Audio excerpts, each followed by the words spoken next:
Welcome. I would just like to invite all of our panelists to the front.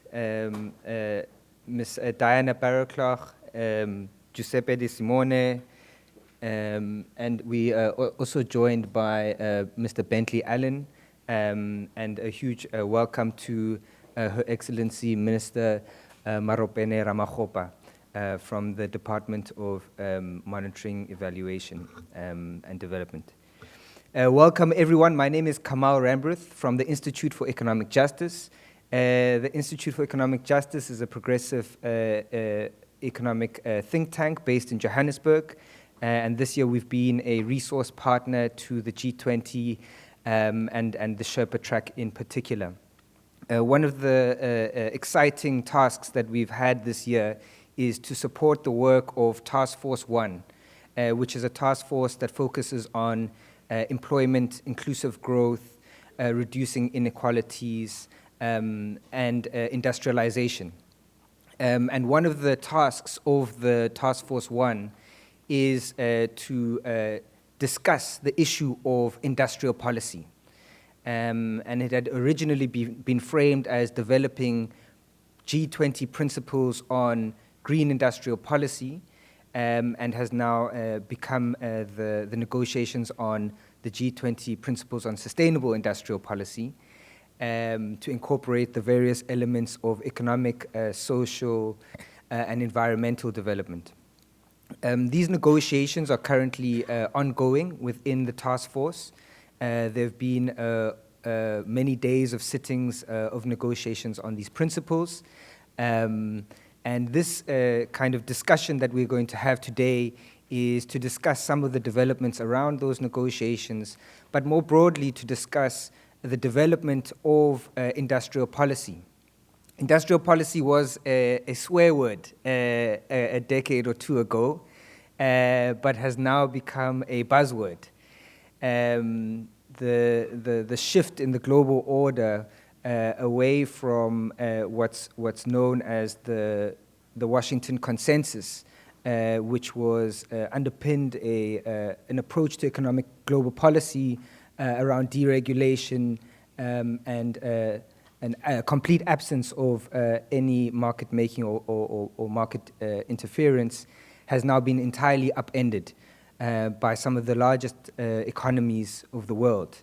But even within that context, in the context of the US using industrial policy, in the context of China using industrial policy, in the context of Europe using industrial policy, there was still an absence of an honest discussion about the fact that, yes, we are all using industrial policy, and yet the narrative around discouraging others to do the same thing continued. And so the very act of the South African government to put industrial policy on the table is an act of seeking some kind of honesty about what's going on in the world, and seeking to develop common principles amongst the largest economies in the world in pursuit of win-wins within the global system. So on that note, I would like to give you all a huge welcome and a huge thank you to the Bloomberg Center of Johns Hopkins University, our partners of Johns Hopkins and the South Center.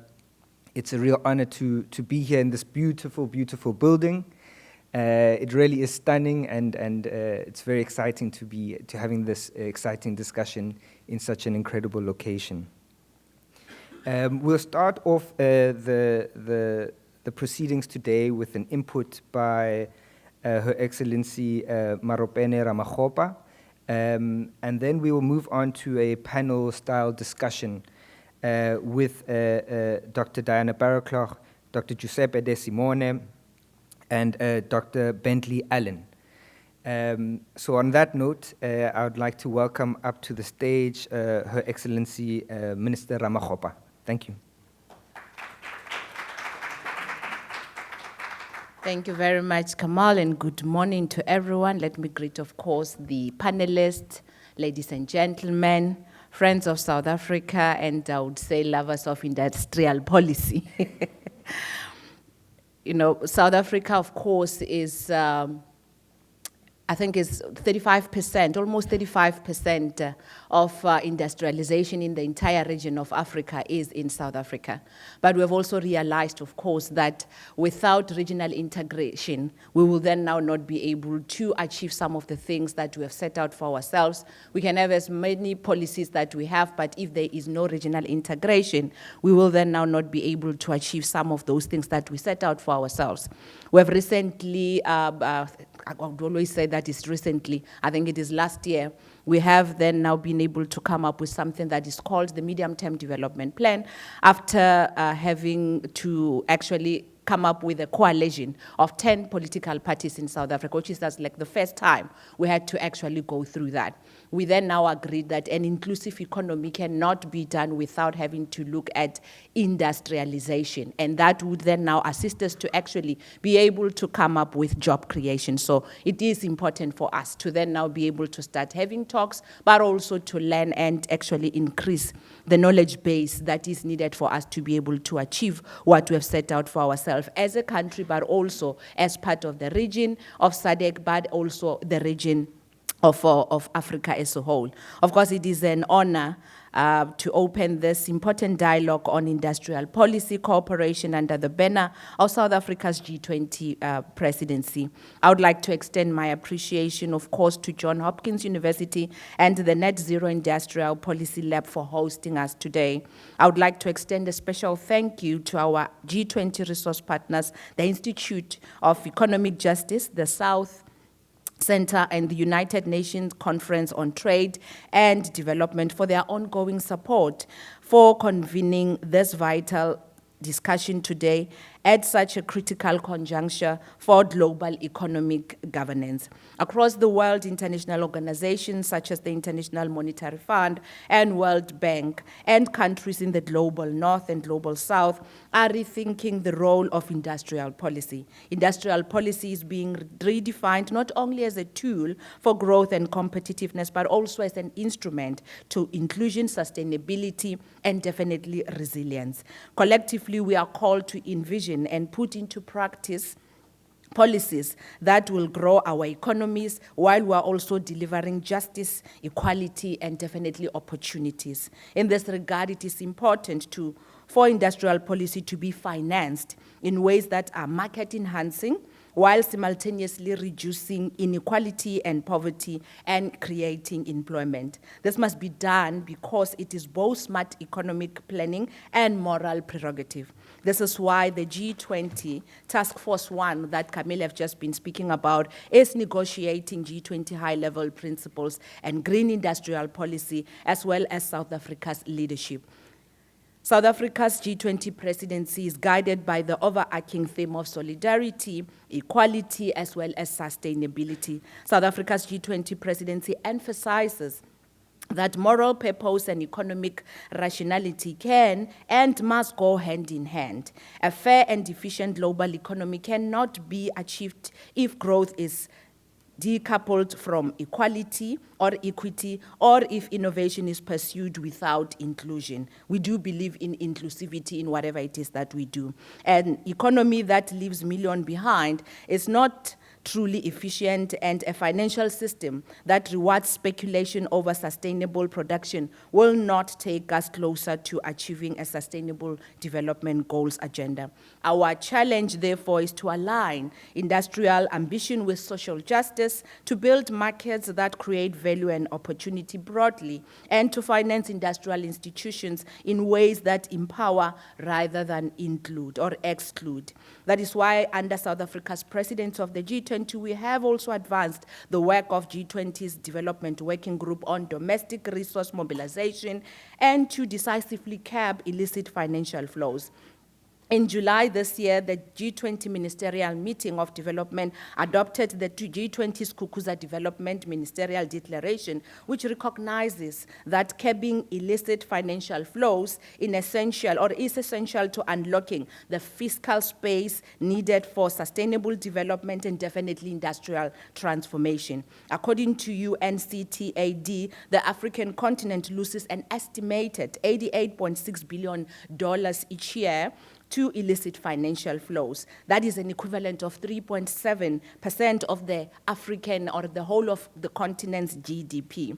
Every dollar that is lost to illicit financial flow is harmful to tax competition, and also, it is definitely going to stop us from being able to achieve some of the agendas that we set out for ourselves. Some of those agendas, of course, will be in the industrial development, infrastructure development, innovation, and definitely job creation. In South Africa, we've recently just introduced reforms that are supposed to assist us with logistics network. And we're doing that precisely because we do understand that without a strong network in terms of logistics, we will not be able to industrialize at the pace that we would like to actually do it. As we rethink industrial policy, we should be deliberate about leaving no one behind in building a better and inclusive world. Therefore, it is crucial that industrial policies mainstream women, of course, as well as youth, persons with disabilities, and create an enabling environment for micro, small, and medium-sized enterprises. The outcome of the 4th International Conference on Financing for Development centers industrialization as a crucial driver for development and encouraged us to do the following. First of all, it encouraged us to strengthen the trade capacities of developing countries and their abilities to integrate into regional and global value chains. It also encouraged us to support demand-driven technical assistance to promote sustainable and inclusive industrialization. It also encourage us to strengthen trade finance mechanism, advance blended finance initiatives, and promote multi-stakeholder partnerships. As South Africa, we have already started doing that. We have come up with policies that would then now be able to allow us to have a stronger private sector participation in the assets that we have as a country. We can achieve this, of course, as we unlock further resources for finance development and green industrialization by ensuring that we enhance global financial transparency, promote data integrity and exchanges, address tax evasion and tax crime, enhance multilateral cooperation, particularly through customs and trade oversight. We can also be able to do that by implementing accountability mechanism. Wherever we went, we have been told that most of the institutions that are dealing with development or funding or even financing would always have a challenge as it relates to accountability mechanisms, most especially in developing countries, in particular the African continent. It also encourages us to strengthen state capacity and promote efficiency and effective practices, and also facilitate asset recovery. That is quite important. It is also crucial to recognize that policies need to be aligned with skills development and in inclusive growth. But to be successful, they require people with necessary skill sets. Industrial and green jobs often require technical expertise that most countries, especially developing countries and low-income countries, don't necessarily have. We need to ensure that our education systems, especially in Global South, can deliver people with these particular skills. I was just having a meeting yesterday with the World Bank, and we discussed the issue of why is it that there is a high rate of unemployment in South Africa, and 45% of the unemployed young people are actually young people that actually went to school. They are graduates. Why is that? It is for this reason that the issue of the skill sets that are necessary is actually also highlighted, because people can just go get educated, but if whatever it is that they're bringing on board does not speak to the economy itself and the policies that are trying to actually build a certain agenda, we will then now not be able to move forward. Distinguished delegates, it is possible to lay the foundation for financing industrial policy in ways that are equitable, transparent, growth-enhancing, and protect the planet. These efforts complete our broader mission to ensure that developing countries can industrialize on their own terms with value addition at sources and technological upgrading and decent work creation. I will give an example about what we are trying to do in South Africa. The just energy transition, everybody's talking about it, we're excited about it, we're having partners both from the north, the global north and global south. However, the challenge that remains is that if we don't also invest in the just part of it, we will then now leave other people behind. So it becomes important that inclusivity in whatever systems that we put in place or policies that are being suggested as is actually encompassed. As I conclude, ladies and gentlemen, the discussion we begin today are not merely technical. They touch on fundamental questions about the future of global economy. We will allow industrial policy to become a source of conflict, or we will make it a foundation for cooperation. We need to make a decision as it relates to that ourselves. Will the green transition deepen divides, or can it be great equalizer of our time? It is another decision that we can take and we can work towards. Under the banner of solidarity, equality and sustainability, South Africa's G20 presidency believes that cooperation is not only possible, it is imperative, it is necessary as well. This is because solidarity in smart economies is also an equalizer. Equality is a condition of efficiency and sustainability and it is only the viable path to shared prosperity in the globe. And we are saying this precisely because, as I've already said, inclusivity means that there will be shared prosperity as much as there is also shared accountability and shared responsibility. I look forward to the insights and exchanges that will follow today, and to working together to ensure that industrial policy becomes a driver of inclusion and resilience. I thank you, but I think before I say that, I was just looking at Mzwanele. He's actually my supervisor. I'm writing a thesis with University of South Africa on transforming Transnet so that it can then be a network that actually works. I must just say, he must just go easy on me. I hope that seeing you here, he will actually go easy on me, because when I arrived here, he just said, whatever, when you're done, we need to study afterwards, because I need you to finish by next year and graduate. So thank you very much for calling us here and giving us this opportunity to come and just share our views. Thank you very much.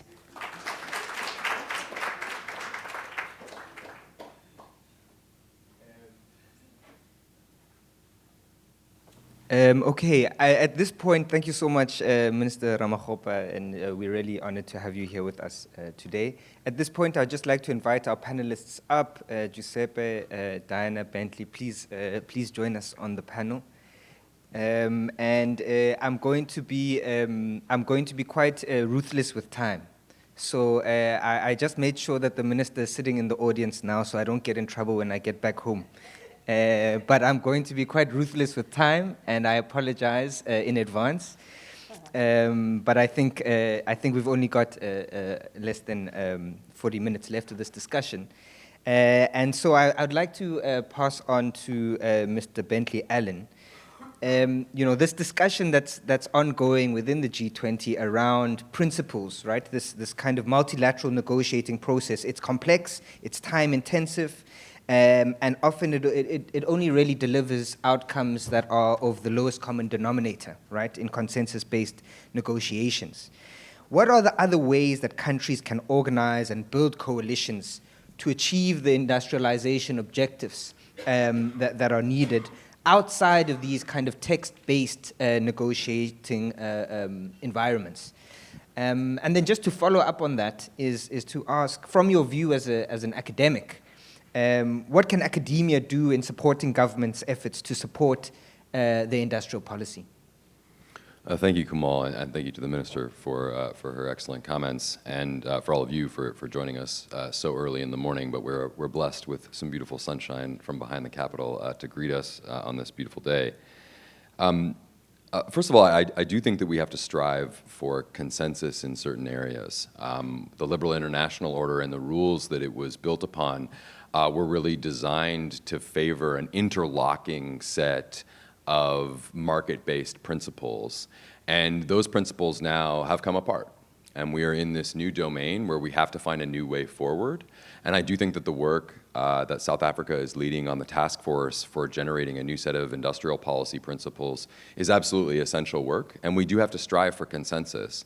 And the good news is that many of the principles that are being articulated through that task force are ones that I think countries in the global north and the global south, even with the difficult politics in Washington and in other capitals in the G7 currently, it's a very difficult time politically, not just in the United States, but also in France and in Japan and in the UK.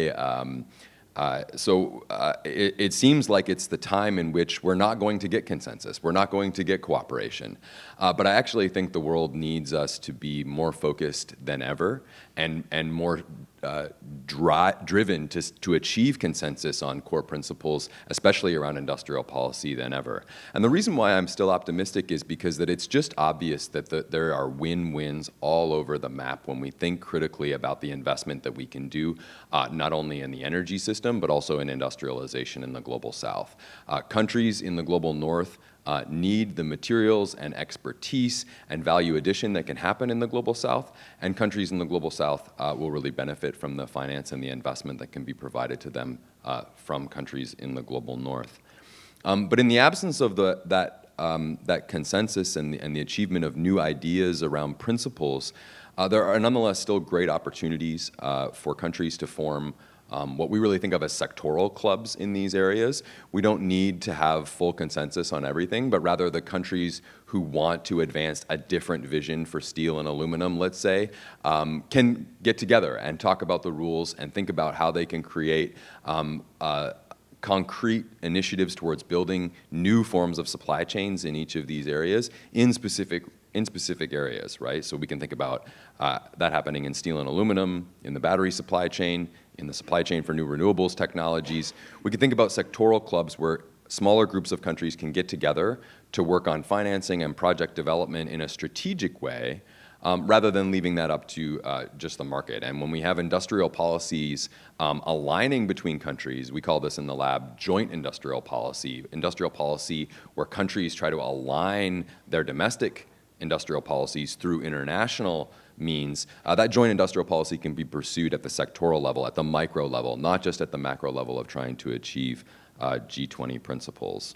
And to your second question, I think there's so many things that academia can do and that we can provide in this space. I do think academia has to change somewhat. I think we have to become more accessible and more open and more integrated into the work that's actually happening in the world. I think back to when I started my PhD, and Minister, I cannot imagine being in charge of a ministry and also writing a dissertation. I can't imagine making breakfast and writing a dissertation at the same time. A dissertation can be so consuming. But I applaud you for it, and I know that there will be wonderful dynamic surprises that emerge from the interaction of these two different works, because I see that dynamic interaction in my own lab, where about half of my staff are really devoted to engagement in real policy and half to academic work, and the exchange that then happens and the fruitfulness that then develops from that intimate relationship between the two is really dynamic and beneficial.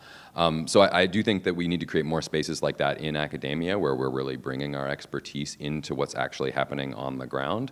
And I know that we can provide the rigorous analytics that countries need in order to do smart industrial policy at both the domestic and the international level. Excellent. Thank you so much, Bentley. And I feel sorry for your PhD process.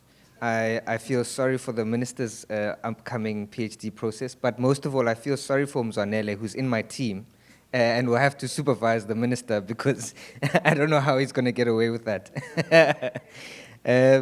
Turning now to Dr. Diana Barraclough.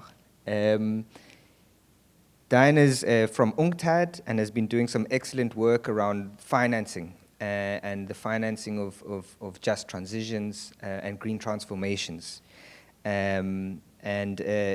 You know, it would be really interesting, I think, for the audience here, Diana, to get a sense of, you know, in UNCTAD's view, what is the role of multilateral organizations like UNCTAD in facilitating North-South, but also South-South cooperation in industrial policy, and especially the financing thereof?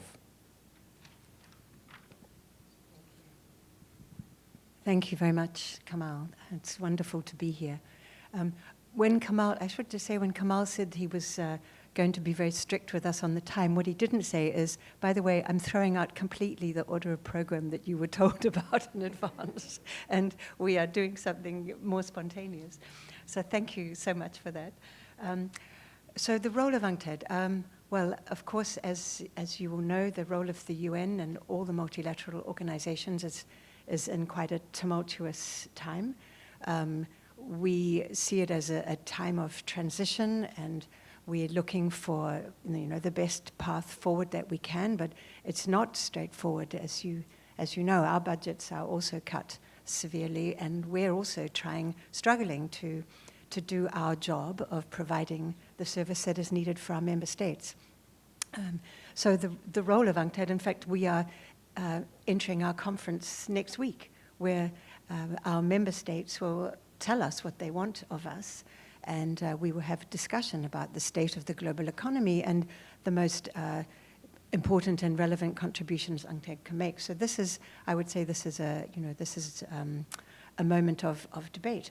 But let's also remember that UNCTAD was formed in 1964 at the, I would say, the insistence of developing countries for a voice in global policy making, with the recognition already in 1964 that the world economy was forming in ways that were making it very difficult for developing countries, to integrate on an equal footing and on a mutually beneficial footing. So the need of UNCTAD was already evident in 1964, and the other UN institutions, I should say. I don't speak only for ourselves.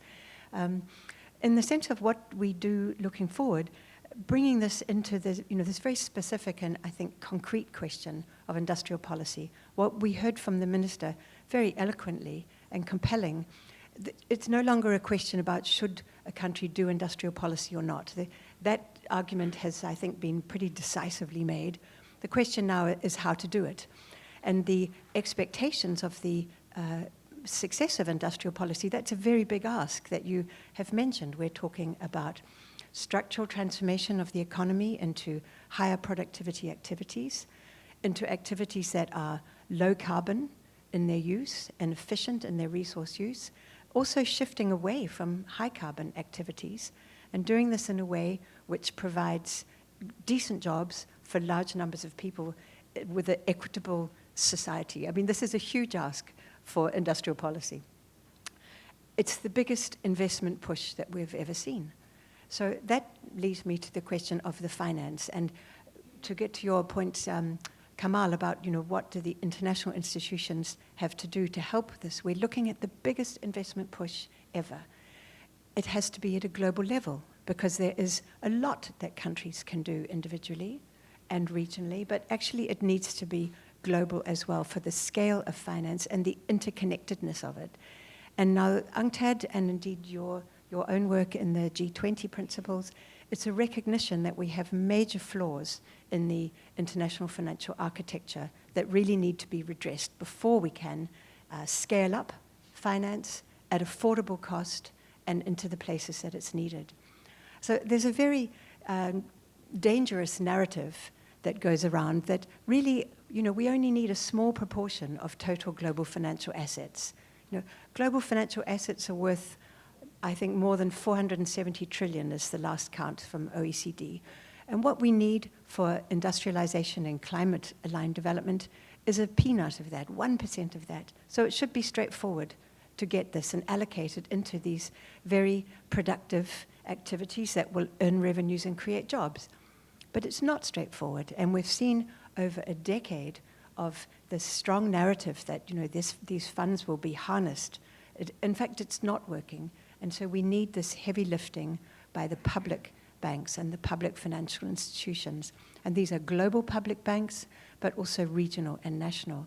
So I would say this is another thing that we need to do here, is to really take seriously the role of our public banks. These are government tools. They are owned by governments. They are led and directed by public policymakers, and yet they are often not given the tools that they need to do their job. So this is one of the principles, I think, that South Africa and other G20 countries have really highlighted this. How do we get more finance into our public banks, given the massive expectations of their role? Which, one of the issues that the minister mentioned earlier is the illicit financial flows. Well, these are costing governments financial resources that could be put into their banks. The public bank can then scale this up by lending on international markets, but you need to have the core capitalization. And this is being lost because not only illicit financial flows, you said $80 billion, actually that's an UNCTAD figure, but there's also legal financial flows.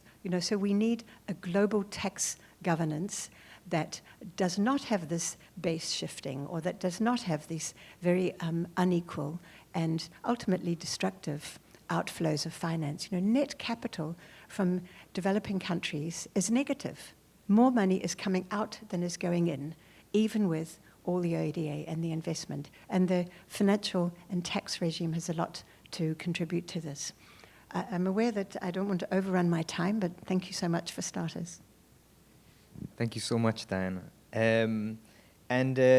Indeed, it is in a context of the complete collapse of ODA. I mean, if we look at the most recent IDA replenishment, it's clearly not meeting the needs outlined by the G20 in the triple agenda either. And this is a big gap. So we'll come back to some questions on the financing element of it as well. And I see some colleagues here from the IMF who can maybe have some inputs on that as well during our Q&A session. Just turning to Giuseppe. Giuseppe, we've worked quite closely on these green industrial policy principles in the G20.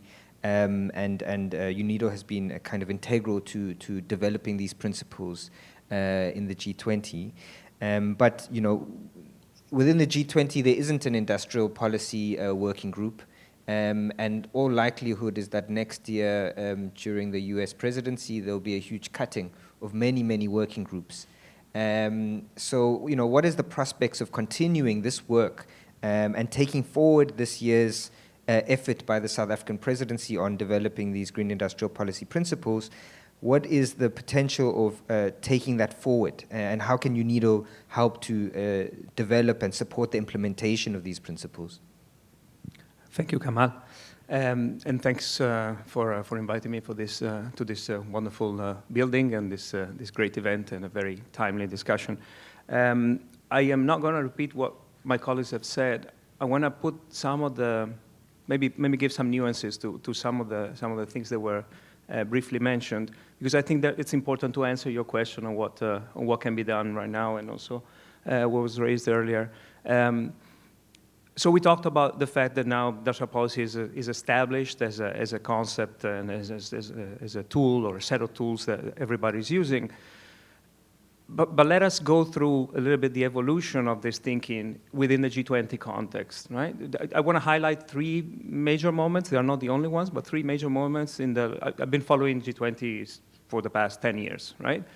And let me highlight the discussion on industrialization started with some weight under the Chinese presidency in 2016 on the development working group. There was an initiative that was also mentioned in the background note to this event on supporting industrialization in Africa and LDCs.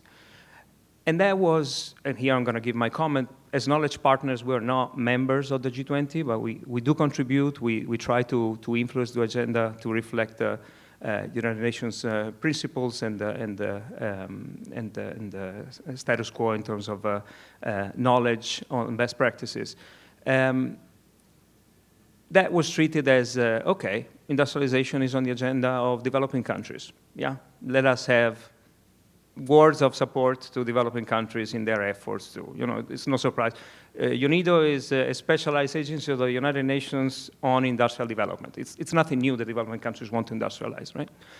In Indonesia in 2000, and that kind of, the initiative was approved as voluntary in China, and that's it. And not much more happened. We actually had an evaluation afterwards, and we saw that not much more was happening in the G20 context. There was then Indonesia in 2022 tried to expand the scope of the trade and investment working group to include also industry. They were particularly interested in the digitalization of things, something that we didn't touch upon enough here, but it is extremely relevant to what industrial policies have to deal with these days. And in that particular context, trade and investment delegates were, this is no-go. Industrial policies are by definition, and we know it's not true, but that was the thinking. By definition, they are trade distorting. We're not going to go there, and that kind of was dead there. And then, of course, this year in South Africa, not only introduced in the Task Force 1 the topic of industrialization and these principles on green industrial policies at the forefront in a targeted way, but also mainstreamed industrialization across different working groups, and my colleagues from the development working group know very well how annoying I have been in raising my flag and say, hey, why don't we talk about the production side of the story as well? But for example, the energy transition working group had something on industrialization. Last week there was a trade and investment ministerial meeting, and again there was a discussion, not an agreement, but a discussion on sustainable industrialization, on trade and investment principles for green industrialization.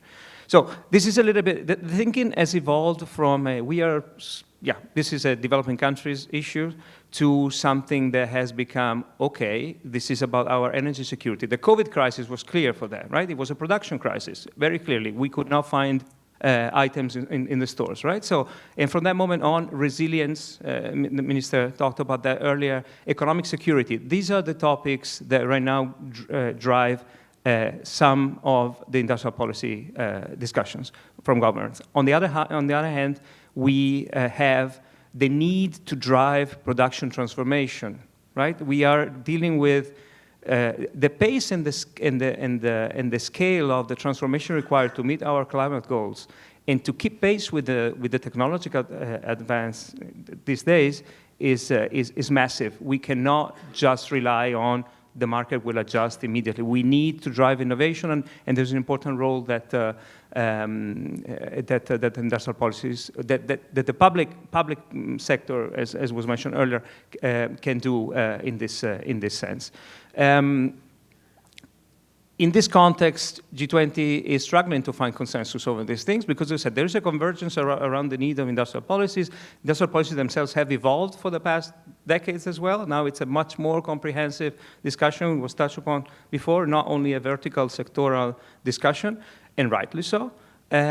So in this context, of course, you have UN forums like UNIDO, like UNCTAD. There is a great amount of work that is done to advance knowledge on best practices around these policies. And then there are some specific initiatives, as was mentioned earlier, that can be advanced on a voluntary basis while striving for consensus, right? And there is a need for countries also to, you know, after so many years of Washington consensus, governments have lost their policy-making capacity in the industrial policy sphere. Lost is a big word, of course, but you know, there is a need for building capacities, institutional capacities and knowledge capacities within countries. There is a need to, also in industrialized countries, there is a need to compare notes. We are making this up as we go. Again, the technology is moving very, very fast, and the employment effect of industrialization is not the same that it used to be, right? With the automation and digitalization, etc. So all of these are things that need to be taken into account. So there is a huge need for international cooperation on these topics, which of course the G20 can help sensitize, but then of course we have a UN system. We do have coalitions of volunteers around the world that can advance these things, and maybe we can touch upon in the next intervention. Thanks. Sure. Thank you so much. I think there's a question that is coming up here, at least for me, which is, you know, once we enter into the space of, you know, countries all engaging in providing and shaping the incentives for, you know, technological upgrading, diversification, and the growth of their industries, where does that leave very small countries that don't have the basis, that don't have the monetary autonomy, that don't have the fiscal space to provide the large incentives, that don't have the markets? What becomes of those smaller countries in a system that is not rule-based, that we are currently kind of living in? And where do those smaller countries turn, right? And I think that this is, you know, this is really what the imperative of a rule-based system is. But I think I think, you know, it's going to take a while until we get there, right? It's going to take many years, and those countries, you know, might suffer greatly in the meantime. So I just want to bring it back to Diana very quickly to, you know, ask, you know, what does this mean in relation to North-South kind of relations in industrial policy and the financing thereof? But what does that also mean for regional integration? And does this kind of accelerate the necessity of regional integration, especially for smaller countries? Thank you. I can agree with you completely that to have a proper, equitable, global rules-based system is the best. I mean, that's what we want. At the same time, and especially in a time of reconfiguration and turbulence as we have now, there are huge benefits that can be gained by regional integration. Even when the global system is working perfectly, regional integration still offers a great deal, including for the smaller countries that you've mentioned, but I would say for all the countries actually in the region, all the members. I mean, think about, for example, think about what's happened with the New Development Bank. You know, this is a BRICS bank, started off with 5 members, Brazil, Russia, India, China, South Africa. This is already a major source of climate finance. It's contributing a lot already in this. This is an institution with 100% ownership by the South. In the World Bank and in the global forums, developing countries have less than 40% ownership. And I think you saw a difference in the way that these banks could respond during COVID, for example. The Southern-led banks could respond very quickly to their members' needs because they know their members very well, and they have close relations at the ministerial level, at all levels. So there are benefits in terms of pooling finance. You know, you have voice and you have speed and rapidity of scaling up finance. There's also benefits in terms of markets. I mean, thinking of South Africa in an African context, you know, this is a fast-growing region, young population, economic growth. When the North is actually looking, extremely slow growth, some countries close to zero, there are many benefits, I would have thought, of changing this narrative that your regional neighbors in the South are not low-income countries. They are full of young people and many potential markets. So how do we make that happen, see it in a more dynamic and economic light? Sharing knowledge and capacity. We were talking about the fact that many countries lack policy-making capacity. This can also be something that is gained through regional procurement. Think of, for example, medical procurement policies in Latin America, where many countries working together were able to beef up production and consumption and interregional trade in products that they weren't doing beforehand. Thank you. Thank you so much, Diana. I'm going to maybe open up the floor for a few questions, and then we'll hand over to the panel to answer the questions and to just give their closing remarks for the last 10 minutes. In South Africa, we have a tendency of using this time to make to say this is more of a comment than a question. Not only South Africa. Yeah. I'm going to ask that we don't do that. Let's refrain from that, and please keep your questions as quick as possible. We'll take 1, 2, and 3 on this side, 4, and I think that's okay for now. Please. Sorry, Sarah, just switch on the mic.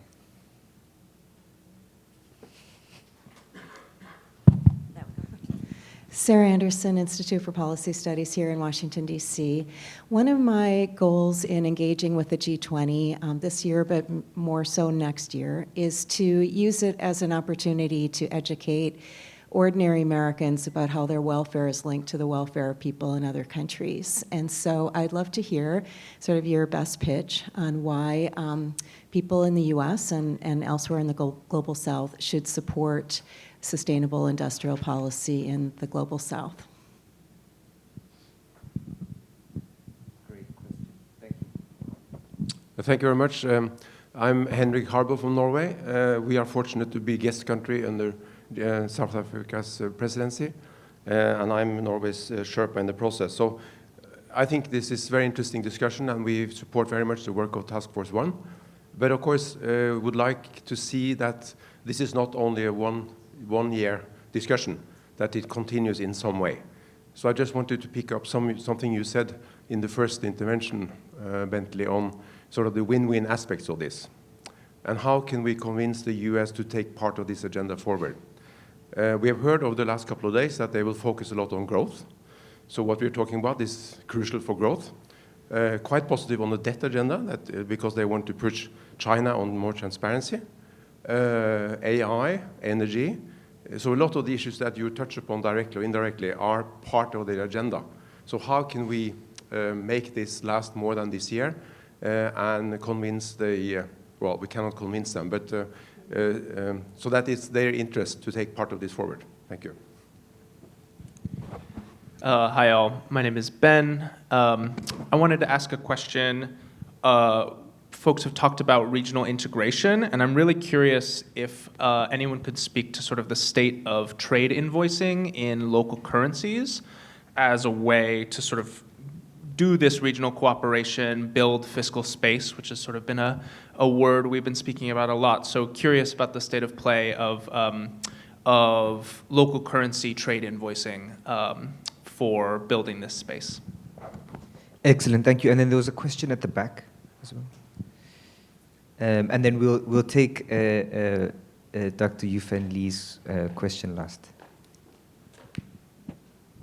Thank you. Julian Piquet, via Africa Report, Jeune Afrique.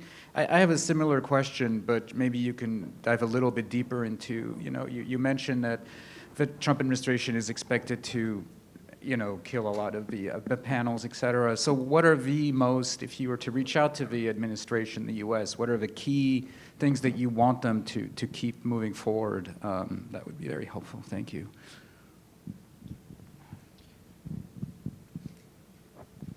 Thank you. I'm Yue from the South Center.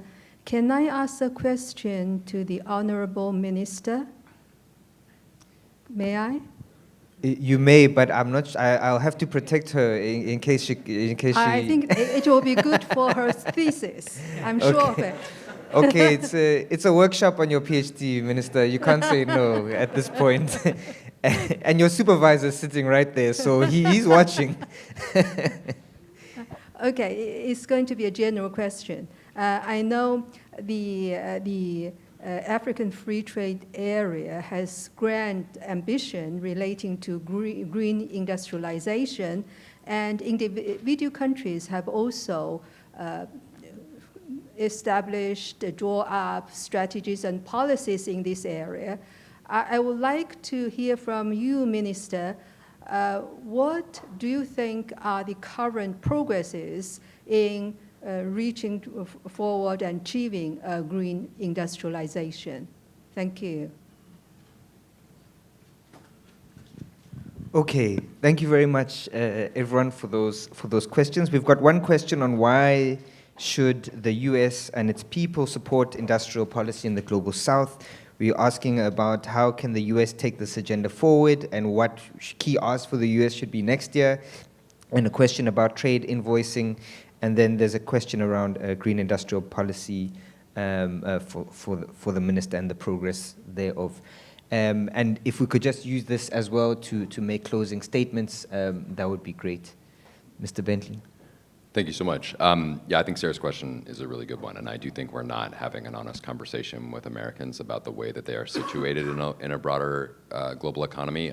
The wholesale destruction of USAID as one of the first acts of the administration was a real shame because we didn't have an honest conversation at that time, and we still are not having an honest conversation about how USAID is actually in the US national interest and how the money that was being spent there and the work that was being done by those offices are actually integral to the kinds of things that the Trump administration at least publicly professes to want to do, right?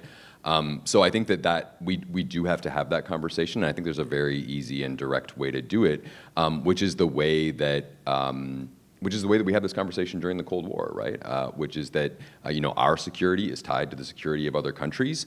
Our ability to have the standing in the world that we have is tied to the success of other countries under U.S. leadership, not in opposition to or under the U.S. foot, let's say. Rather, one of the phrases that I've used in my scholarship is that, hegemony is leadership, but leaders need followers. And followers actually have to believe in the leader, right? And so that's what my advice to the United States would be, is to have a very realistic and hard-headed sense of what leadership actually is, and it requires followers and people who believe in the project that you're saying. I think it's unlikely for this argument to work. It's just a little too high-minded. So I think that the things that are actually more likely to work are to speak specifically about narrow sectoral issues. And the best case scenario, I think, for G20 cooperation under the US presidency would be on issues, say, on critical minerals, right? So the kinds of principles that were already articulated in previous G20 rounds around critical minerals, around African industrialization, where we were able to advance the conversation on industrial policy within specific sectoral or regional contexts. I think that's the best case scenario for the US presidency for continuing this work in a practical way. And then we use that as a launching platform for having a more robust discussion under the UK presidency in 2027. That's what my broader plan or strategy would look like, at least in broad outlines. And I think, say, on critical minerals, the challenge will be to convince the United States that value addition in the global south, rather than pure extraction in the global south, is absolutely essential to American interests, and that the diversification of processing is just as important as the diversification of anything else in the mining sector, right? I have a new brief out this week with the Carnegie Endowment. Jonas Goldman, my analyst, is here. He and I worked on this brief together, which basically just makes the mathematical case that the US cannot generate the minerals that it needs for its own goals from within the United States, right? And that fantasies about Greenland or about Ukraine or other countries are also not going to address that problem, and therefore investment in the global south and in mining and processing in the global south is an absolute necessity for America's geostrategic goals, right? And I think that's a conversation that they can't avoid and that they're willing to have. And so I would say pick practical, tractable areas like this where the math and the logic is on your side, and do your best, and try to articulate the principles that we would like to collectively advance in those local areas without reaching too far or too hard. That would be my pragmatic plan. Excellent. Thank you so much. So, on the American issue, of course, it's not my role to give my opinion on national politics. I can refer to you a little bit what was discussed last week in the Trade and Investment ministerial meeting of the G20. The U.S. narrative was, I think the delegation made an effort to explain the position, which sound to the outside world sound a bit harsh or, a radical turn of events.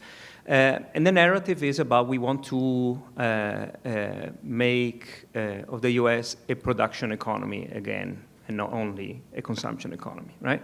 What that entails is, you know exactly, and the things on the things on the policies, on the trade policies, where we made mistakes in the past. We thought that by liberalizing, this is the narrative, by liberalizing markets and opening up our market, we would become better.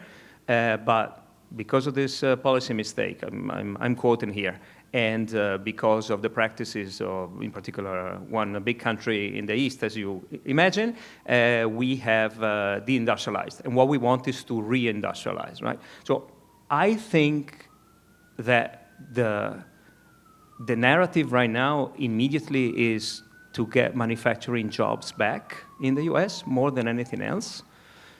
So I don't think that a narrative around, again, I'm speculating as an observer, but I do not think that a narrative around international, supporting someone else's industrialization will function with the American public, as far as, at least as far as this administration is about. But I do think that we play with what we have, right? So I do think that this reprioritization of industrial policy, with the different drivers that we have. This is not about changing the economy towards meeting climate goals. This is not about that for this administration. But an international dialogue on effective industrial policies to reindustrialize. It's something that is common to Europe, with Europe as well, right? Europe has the same issue. Of course, they have very different positions on sustainability, on development cooperation, but there is some common ground. There is certainly some common ground on innovation, right? And it was mentioned on, U.S. may have an interest in leading in innovation in certain areas, and of course having influence on developing countries so that they absorb American technology could be appealing in a way, right? As was mentioned earlier, in geopolitical, geostrategic ways. So I think what the rest of G20 countries can do is try to work with this, right? Try to work with this and see how supporting developing countries, supporting not only their technology absorption but also their innovation capabilities. I think that is key. Could work. Is something that probably next year will be attempted. And of course, then the other thing that can be done, I'm done here. Something else that can be done is to also use other forums other than the G20 to keep the conversation alive, right, during this year. And I think there is an appetite for that from several delegations to use the UN system, to use the OECD. The OECD Development Center, for example, we work very well on these topics. Keep the conversation alive, and then let's see how the following presidency can take this up. We can play with what we have. Thank you. Diana? Thank you. Sarah, gosh, that's a big question. And as my colleague said, we would not dream to advise the US on its domestic policies.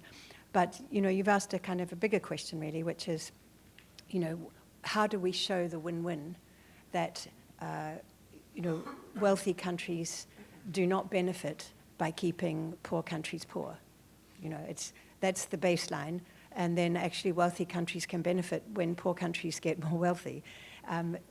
I would prefer also to talk about, some moral and ethical issues, but if we're just keeping it a very kind of basic, kind of slightly transactional issue, I think that case can still be made, that there are huge advantages for the North, the global North, if the global South is engaged in economic activity that creates jobs and gives them consumption power to buy those products. It's helpful in terms of avoiding repeats of the health crisis that is still in our memory. It's not beneficial to have millions and billions of people really underserved with the most basic health or other needs. And there's the climate argument. Of course, maybe you don't want to go with that. But I think one of the things that's also worth remembering is that economic activity in a global economy, it's not really between countries, actually. It's between firms and between corporations. And, one of the things that doesn't get discussed very much is that with the outshoring of American productive capacities to China and to other countries, what Americans got in the benefit was, cheap products. But the profits didn't come back. And that's part of this, global tax that I was talking about before. So the fiscal revenues to the government did not benefit in the way that they would have with a different tax configuration. And just to have more and more cheap products is not enough when people have also, as you say, deindustrialized.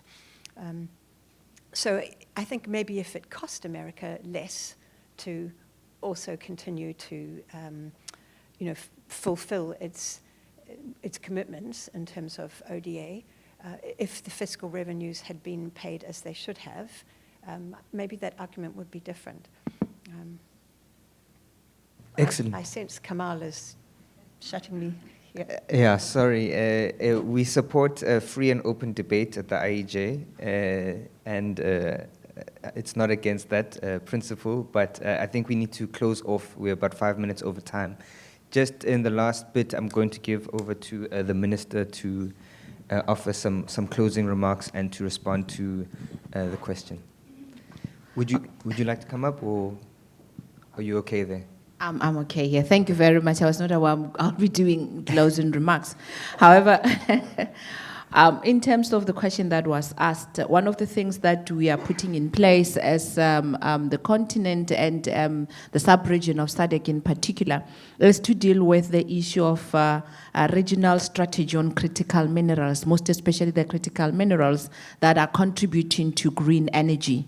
So we have decided that instead of just having a strategy as a country, we need to make it regionally based so that it can then now be able to also speak to beneficiation, value chain on the regional level as well, so that we can then now be able to deal with the issue of AFCTA based on what it was actually meant for. But we have also, of course, looked at how do we also strengthen regional banking systems so that we may then now be able to also deal, and I think one colleague did speak about the trade invoicing based on local currency. So there are discussions that are actually taking place as it relates to that. We've got banks such as the Afri-Exim banks that are actually running with this particular matter on the FCTA level. So the issue of financing then becomes quite important. But equally so, there has been also a talk on diversification of markets so that we then now know that,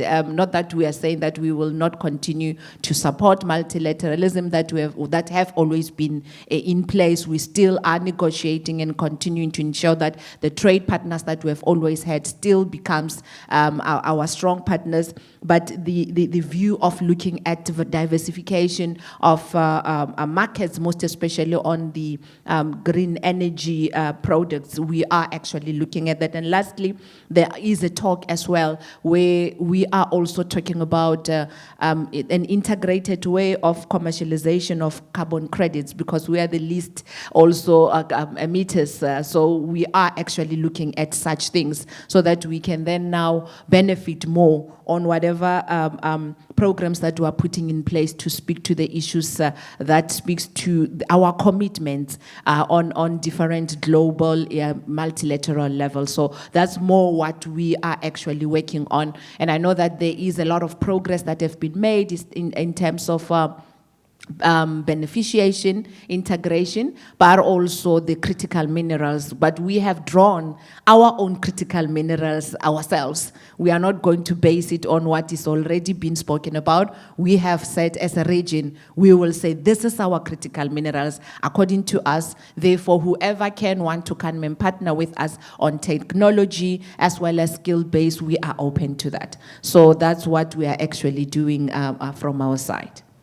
Excellent. Thank you so much. And on that note, I think we'll close off the session for today. I want to give a huge thank you and a huge round of applause, please, for our panelists.